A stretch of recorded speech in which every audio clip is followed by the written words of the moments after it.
Um, I don't want to stress this comparison too much, but even though, excuse me, even the way these cyber gangs splice up what they steal is very evocative of the drug gangs. Consider that a major component of these cloud cartels really is large-scale information harvesting and theft, and that whatever these guys cannot use, they will sell in bulk. So, for example, they'll often sell the identities that they've stolen in mass. They'll sell it for a very low price per identity. That information, once it's sold, is sold to another buyer. It usually gets separated out into even further by bank, by region, before it's resold yet again in one form or another. Not unlike the refining process of cocaine, actually, when it's chunked into bricks, having further parceling out into a kilo, you get it broken up into packages, and then it's resold on a regional geographic level to dealers who then adulterate it and add all kinds of other stuff and sell it in even smaller quantities.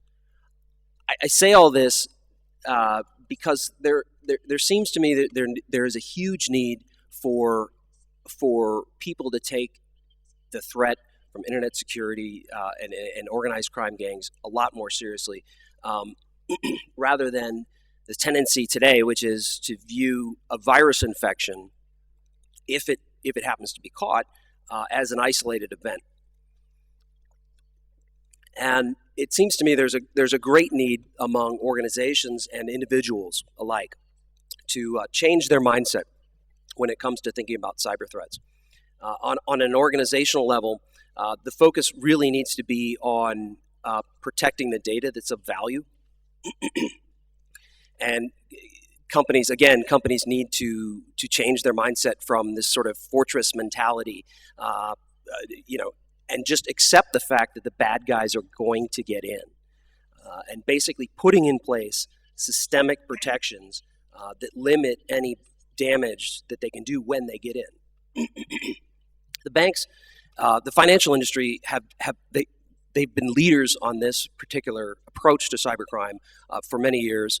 And if you ask the guys that do damage control for them, they will tell you their main focus is on identifying where the crown jewels live, making sure they have good visibility on who has access to that, and very clear visibility on what's leaving the company. So as far as concrete steps that internet users can take, I would suggest a few things. I think we're long past the stage where people can rely on a single technology, whether it be antivirus or firewalls or whatever, to save them. The biggest question I get from users is, well, okay, so my antivirus says that it detected so-and-so threat, but I don't know whether that means I'm safe, if it fixed the problem, if that's been resolved, what do I need to do next? And, the unfortunate truth is that it's not that simple to answer anymore. And that applies whether you're a regular internet user or you're part of a corporate network. There are basic security precautions that regular internet users can take to prevent these kinds of problems.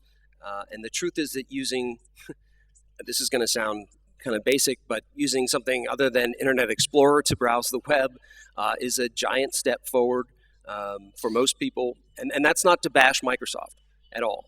It's just a recognition of the fact that Internet Explorer is really tied to so many other things in the operating system that exploits that are designed to attack IE have a much greater chance of success.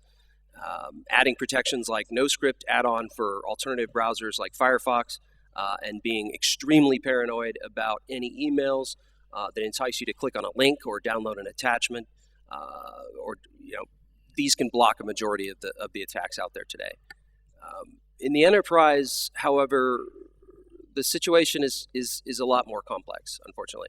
The user doesn't always have control over the software that's on their machine. And at the end of the day, people have to get work done, right? And as we all know, the enterprise doesn't really stop at the borders of the company's network. People take work home. They access files remotely. And so there really is a real blurring of the lines between where a company's network resides and where the home user's network resides, because the two often overlap. I would just say organizations have a tendency to focus on unsophisticated attacks from hackers because they are, generally speaking, the noisiest and the easiest to detect. But that focus can really overlook some of the infiltrations and attacks that tend to be more systemic and have higher economic impacts on the compromised entity. From where I sit, businesses would be wise to spend more of their scarce resources on first identifying the data that they have that's of value to the attackers, and making sure that there's a strong awareness about what's going out of the network.